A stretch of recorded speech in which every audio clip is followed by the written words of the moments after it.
Et salut à toi, soldat disparu de Marijoa, et bienvenue sur la chaîne The Cross Guild. Donc moi je me présente, c'est Monkey. Et moi c'est Imusama. C'est faux, c'est totalement faux. Je rigole, moi c'est Shikamaru. On va parler des ombres, gros. C'est vrai, on va parler des ombres en plus. Donc du coup on se retrouve pour un nouveau chapitre de One Piece avec Sekai. Du coup ce sera le chapitre 1085. 1085, déjà je remercie Oda d'avoir continué sur la rêverie. Ouais. Voilà. Déjà, Oda il nous régale. Là s'il veut retourner à Egghead, bon on peut le laisser tranquille. J'avoue là on peut, c'est bon. On peut le laisser tranquille. C'est bon. Bon j'aurais aimé un dernier scan sur les révolutionnaires, là, la rêverie pour bien finir ça. J'avoue. Mais on peut le laisser tranquille. Ah, il nous a régalé là. Il nous a régalé. Il nous a trop régalé. Il nous a régalé. Du coup le scan a été magnifique pour moi. Franchement moi j'ai... Rien à dire. Ma tête a explosé. Franchement, ouais, comme tu dis, rien à dire. Et c'était trop bien le scan. Masterclass d'Oda, la théorie qu'on a faite il y a quelques vidéos auparavant, comme quoi One Piece est mieux sur les Mugiwara. ça tient toujours. Ça tient toujours pour l'instant, j'avoue. Et j'aimerais voir qu'on va revenir sur les Mugiwara. Est-ce qu'on va dire, bon, c'est un scan tranquille. Bah, on va voir les réactions des gens quand même. Peut-être pas parce que là-bas ce qui attend c'est Saturne, c'est... Tu vois... On va voir, mais bon. En tout cas ce qui est bien c'est qu'on va revenir sur du coup Egghead. Ouais. Bon, on connaît mieux Saturne. Ouais. C'est mieux ce qui s'est passé, ses antécédents, ce qu'il a fait à la rêverie. Et parce que là on se posait des questions. Mais là on sait un peu plus de choses là, c'est bien. Même sur ses pouvoirs. Ouais, on va en parler d'ailleurs de tout ça, les pouvoirs, etc., les doyens, etc. Donc le chapitre il s'appelle La mort de Nefertari Cobra, donc du coup inévitable, hein, on savait que ça allait arriver. Bah déjà à ce moment-là, c'était même dans le scan précédent, on savait qu'elle allait mourir. Ah ouais, c'était sûr. Dès qu'il a vu, même s'il parlait pas d'aider, il était foutu. Il pensait à faire que du coup au Gorosei, au 5 de 1, mais Im qui est sorti de nulle part. Mais pourquoi elle est sortie comme ça d'un coup? À mon avis elle connaissait l'existence de la lettre. C'était sûr qu'elle connaissait, qu'elle voulait tuer, quand je parle en elle, Im. Oui, on va dire elle, on va dire elle, mais on sait pas trop, mais on va dire elle. Elle. Bon, après c'est un cas comme Yamato, mais Yamato c'est officiel, c'est elle. Elle c'est officiel. Comme tu disais, Im, elle écoute, hein, elle écoutait. Hein. Elle écoutait, ouais, elle écoutait. Elle est venue clairement pour tuer Cobra, même si elle n'avait pas parlé d'aider. Elle était au courant des Nefertari. Ouais. Et surtout, vous êtes tous rendus compte, quand elle parle d'elle, elle prononce le mot mou. Oui. Qui veut dire qu'elle parle d'elle dans la troisième personne. Ouais. On retrouve ça aussi chez les gens, comment dire, qui sont supérieurs en fait. Ouais, c'est exactement ça. C'est intéressant de voir qu'on l'entend parler. Je suis curieux de savoir ce sera quoi sa voix. Mais là, vraiment, on en apprend beaucoup plus. Avant, c'était un mystère. Là, on a tout un scan où elle parle et tout. Vraiment, on sent un échange. C'est fou. Et surtout, Cobra nous apprend quoi? Qu'elle fait partie des 20 fondateurs qui ont des 20 rois quoi, qui sont réunis. Et ça, c'est quelque chose qu'on disait aussi dans le scan précédent. Comment un roi a pu sortir du lot et s'asseoir sur le trône? Parce que de base, les 20 rois se sont réunis pour que le trône soit vacant. Et là, t'as un des membres de la famille qui a pu s'asseoir sur le trône. Comment Imu a pu le faire? Et surtout, de quelle famille elle vient? On sait pas, mais du coup... Est-ce qu'elle fait partie de la famille, par exemple, de Doflamingo? Un Don Quixote? C'est possible, mais... Parce que Newsguard, là... C'est gros quand même, mais ouais. Newsguard fait partie de la famille, Don Quixote. Oui. Et en plus de ça, on sait que Doflamingo était au courant de l'opération Jouvence. Il voulait se faire de l'opération Jouvence. Vraiment ce serait très intéressant. Non, vraiment. Même au moment où j'aime bien ce passage où il voulait tuer Moria et l'ordre venait de plus haut. Et en plus de ça, il y a des assassins qui sont envoyés depuis la prison pour tuer Doflamingo. C'est vrai. Ouais, c'est vrai. Mais après, du coup, ça annule la théorie qu'on évoquait, que ce soit justement Lily. Exactement, là c'est... Il y en a beaucoup qui pensent... De toute façon, non, mais nous on n'avait pas dit à 100%, ça peut être Lily. Ouais, surtout moi j'avais dit ça, mais finalement, comme tu as dit, ça vient de préciser, Lily et Im c'est deux personnages différents. Ouais. Finalement, Im c'est une Valorant guerrière. Ah ouais, bah oui. Ah oui, hein. Elle vient de 800 ans comme la femme De Oden. Alors, Oden, la femme de Oden, c'était grâce à son fou du démon, mais elle, Opération de Jouvence. Ouais, j'y ai pensé. Je pense que c'est l'opération de Jouvence. C'est l'opération de Jouvence direct. On voit Im qui dit beaucoup de l'histoire par rapport à Lily. Elle expose pas mal de choses. Et juste après la masterclass, le D. Enfin, on a une révélation. Ouais, on a une révélation sur depuis le début du manga. On a eu des petits parties à droite, à gauche, le D, Gold Rogers, pour dire Goldie Rogers. Et là, c'est officiel, bah, c'est le D et le nom de l'ennemi de l'ancien royaume. Qu'est-ce que tu... On savait déjà tout ça en fait. On savait, oui, on savait par rapport à, comment il s'appelle le personnage de Corazon. Corazon, très bien. Le personnage de Corazon, dans le scan, dans Flashback, l'une des meilleurs flashbacks de One Piece, dans le scan 764, quand Corazon parle avec l'eau, bah, à ce moment-là, Corazon dit les ennemis jurés des dieux. Et surtout ce qui m'avait interprété dans ce flashback, c'est que dans le village où vient Corazon, ils apprennent aux enfants que s'ils se conduisent mal, les dés viendraient les dévorer. Ouais, c'est fou, et à ce moment-là, bah, on pensait juste que c'était une histoire pour, voilà, comme de fait, pas pour les enfants. Ouais, un truc qui était, mais là, quand tu vois les ombres surgir comme ça, sortir de l'ombre, en plus à un moment donné, tu vois Imu absorber la technique de sabot, t'as l'impression. Ouais. Mais c'est sûr qu'ils peuvent dévorer les gens. C'est peut-être pas faux ce qui est en train d'être dit, c'est pas faux. Ah oui. Mais c'est bien amené par Oda. Le fait que c'est peut-être une légende, et là, il apporte un peu plus de réponses. Franchement, il faut vraiment faire attention à tous les détails, c'est fou. Hein. C'est incroyable. Im, quand elle parle de Lily, on dirait qu'elle connaît très bien Lily. Et surtout, elle a utilisé le mot, cette incompétence. N'a pas réussi à défendre les poneglyphes, n'a pas réussi à faire sa mission. Je pense que c'est... Ils se connaissent. Ils se connaissent. Je pense que Lily travaillait pour... Lily a travaillé pour Imu, Imu-sama, et qu'au final, bah, elle s'est rebellée. Et dans son nom, ça contenait le D. Peut-être le truc vient de là. Ouais, parce qu'on sent l'énervement de Imu quand elle parle de Lily. On sent que elle veut lui faire la Lucien. Je pense, ouais. Donc ouais, non, elle est pas contente par rapport à Lily, ce qu'elle a fait.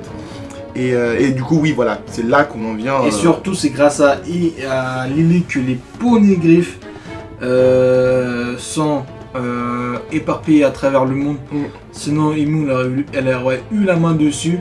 Et même, elle dit quoi, les dés, bah, à l'heure d'aujourd'hui, à l'époque d'aujourd'hui, bah, plus personne n'est au courant de la signification du dé. Alors qu'avant, c'était bien répandu. Ça s'est perdu. Ça s'est perdu au fil des temps. Là, ils ont sorti les armes. Et juste après, bah, Cobra, il sait qu'il est mort. Ouais, il sait qu'il est foutu. Hein. Mais il sait qu'il est foutu. Hein. Et comme on a dit. Et la fameuse révélation de Nefertiti D. Cobra, la famille Nefertiti qui sont des dés. Ouais. Franchement, on s'attendait pas. Je m'attendais pas du tout. On s'attendait que Vivi soit une arme antique. Oui, c'est ce qu'on disait. Mais Uranus. Mais là, en plus de l'arme antique, c'est une dé. Franchement, choqué. Ouais. On l'a appris la dernière fois, c'était sur l'eau. Là, c'est sur Lily, c'est sur Vivi. C'est franchement. Moi, je m'y attendais pas personnellement de cette révélation. Et donc Cobra, ouais, qui était sur le point de dead. Finalement, on a Sabo. Un de tes personnages préférés. Sabo, un de mes personnages favoris, qui là me montre, mais qui il fait bien d'être au top en fait de mes personnages favoris. Parce que là, Sabo, il intervient. Comme Aokiji. Mais non, là, Sabo, il intervient, mais comme un boss. L'instinct de Sabo là qu'il a d'intervenir et d'attaquer tout le monde en une attaque pour essayer de, il dit, hein, faire échec au roi. Franchement, c'est fabuleux ce qu'il fait, Sabo. Et surtout, bah, il utilise la fameuse technique point ardent. Le point ardent. La ça, technique c'est beau, ça. Technique de Ace. De Ace. Et on se rend compte bah, que c'était pas une attaque random, mais surtout une attaque qui était faite pour tuer. Ah ouais. Pour les anéantir. Sabo, il se retrouve du coup, comme il dit, en enfer. Et en fait, ça m'étonne, il a pas peur. Genre, il est là, ok, ouais, je suis en enfer, ok. Sabo, franchement, il m'épate. Hein, il est là. Et surtout, il espérait les éliminer en un coup. Ça prouve la puissance qu'ils ont. Ouais. Et pour moi, franchement, pour dire la vérité, pour comprendre ce passage-là, J'ai dû relire le scan 2 ou 3 fois. En première lecture, j'avais pas capté si c'était les membres du Gorosei qui s'étaient transformés ou si c'était des monstres que Im envoyait. Oui, moi aussi. J'ai pas vraiment compris la première fois, mais à force de relire à plusieurs fois et surtout pour travailler la vidéo, c'est sans aucun doute le Gorosei qui s'est transformé. Ouais. En plus de ça, ils sont au nombre de 5. Et ce qui m'a aussi, lorsque je vois cette scène là, qui m'a projeté sur le scan à Egghead, ou dans le scan 1075, on voit Saturne. Parce qu'à un moment il y avait un espion qui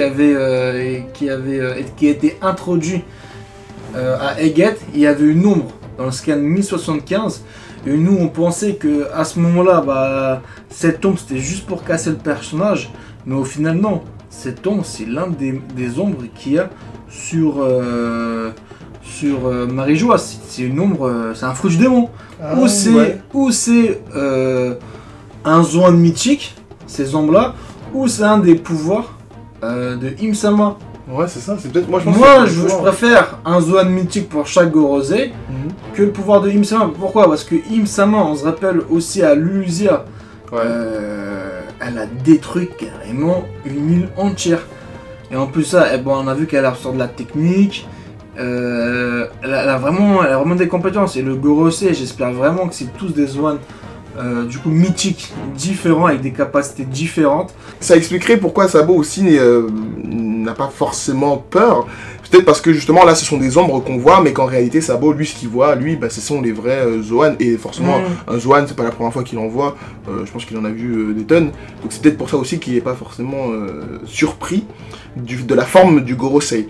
Donc en tout cas la théorie qui dit que c'est peut-être une forme ombre ou un Zoan mythique qui a attaqué lors de Egghead, ça c'est pas mal, ça c'est fortement possible, j'y avais pas pensé et c'est fortement possible.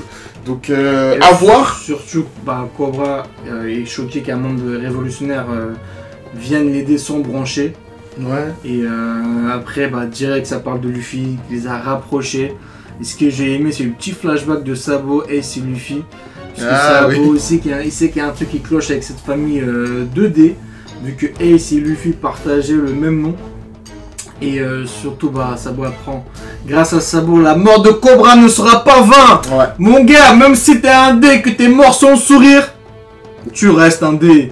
Ta volonté survit à travers Vivi. Non mais Cobra il est pas mort avec le sourire, on sait pas, mais franchement ce qu'il dit là c'est beau. Au moins sa volonté a été transmise. Bah oui, il dit bien à Sabo de faire passer le message. Et il reste plus que comment ça s'appelle, à Vivi de retrouver cette lettre de Lily.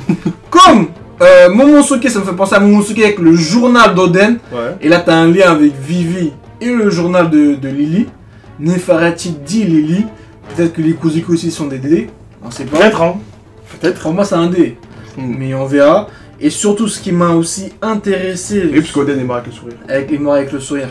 Et surtout ce qui m'a intéressé lors de ce passage là, c'est vraiment la queue de Im. La queue de Diable. Qui est en train de poursuivre Sabo. Et j'ai compris pourquoi elle touche Cobra. Mais pourquoi elle a touché Sabo? Comment ça? Comment ça? C'est ton personnage préféré, c'est un Logia. Comment la queue arrive à toucher Sabo? Et du coup, moi, l'hypothèse que je mets, est-ce que la queue, il y a du acquis de l'armement, c'est sûr. C'est sûr et certain. Parce que son acquis, tu peux pas toucher un Logia. C'est impossible. Non, ça c'est vrai, tu peux pas toucher un Logia son acquis, mais il y a eu des fois dans One Piece où Ace il a été touché. Après c'était des blagues. Parce que la première apparition de Ace, je me rappelle, il avait été touché.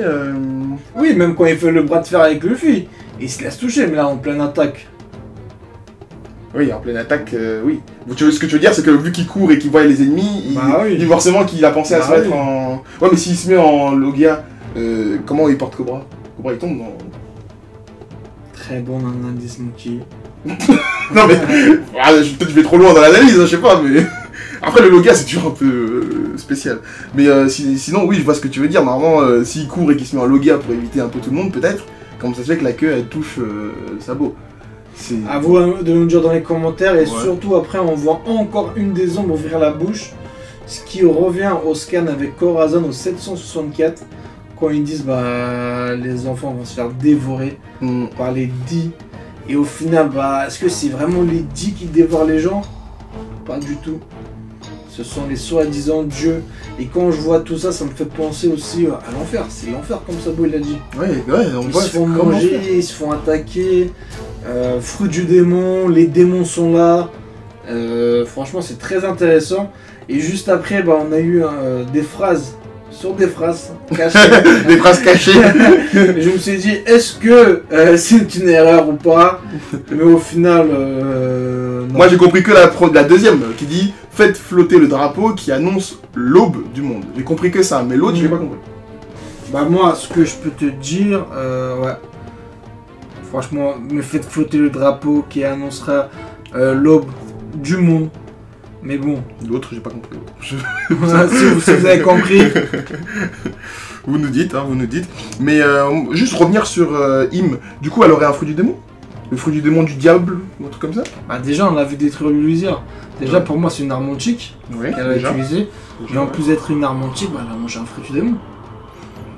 Moi, mais ça m'embête qu'elle ait un fruit du démon parce que ça veut dire que l'ennemi le plus fort dans One Piece aurait une faiblesse. Parce que tous les fruits du démon, ils ont une faiblesse, c'est l'eau. Donc ça veut dire que juste avec de l'eau, tu peux la battre, Im. Enfin, comment juste avec de l'eau? Enfin, genre si elle se noie, c'est ça que je veux dire. Genre, si tu la se noie, c'est normal après.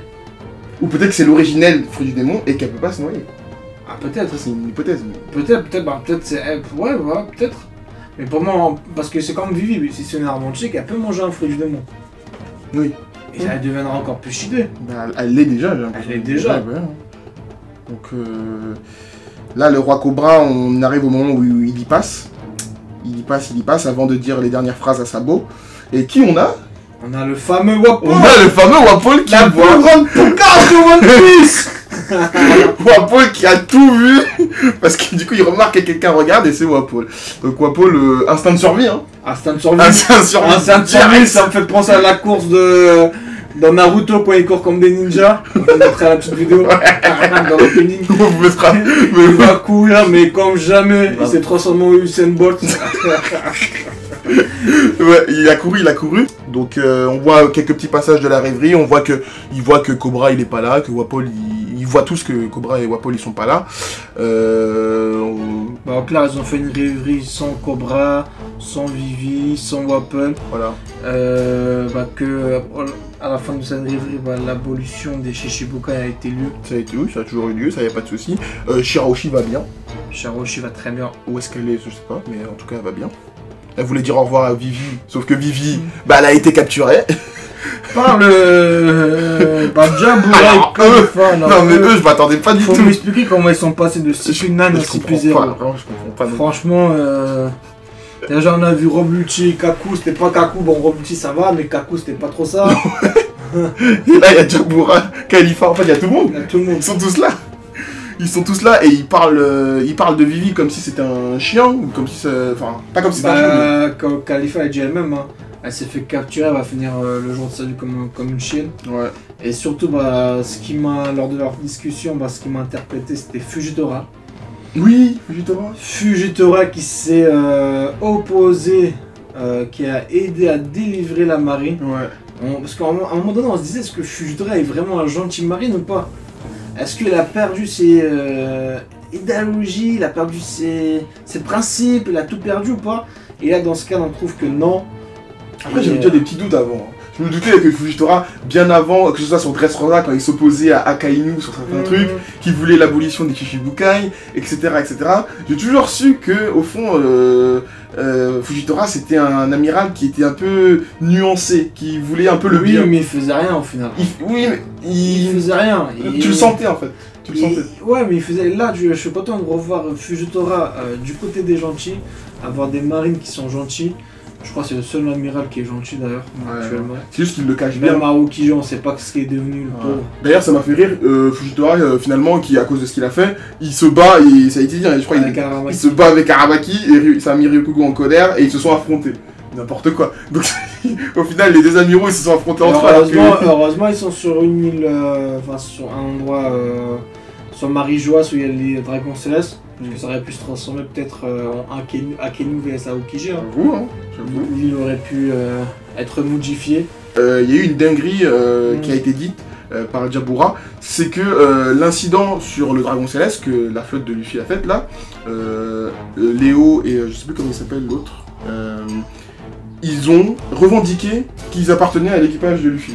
Ah oui. Ils ont dit ouais, on est la flotte de Luffy, etc. etc. C'est Luffy qui a orchestré tout ça. C'est lui, si vous avez des problèmes, allez chercher lui. Non, mais vraiment, ils ont... Je pense que... Est-ce que ce serait pas ça, du coup, le truc qui va faire que... Parce le grand danger. Ouais, parce que là, ils sont en train de dire... ça à la fin de Dressrosa. Ouais, j'ai l'impression. Ça peut être ça. Est-ce qu'ils auraient dû faire ça? Est-ce qu'ils ont pas fait une dinguerie, là? Est-ce qu'ils auraient... Ils auraient peut-être dû fermer l'embouche? Je sais pas. Non, franchement, moi, j'aime bien. Parce que là, toute la marine, là... Bah, franchement, en fait... Ce qui est intéressant, je sais pas ce que va faire la marine. Parce que d'un côté, t'as la Cross Guild, avec les primes qu'ils ont données. D'un côté, t'as les révolutionnaires qui ont pris la vérité sur le Gorosei. D'un autre côté, t'as Monkey Luffy, le personnage principal qui commence à tout niquer.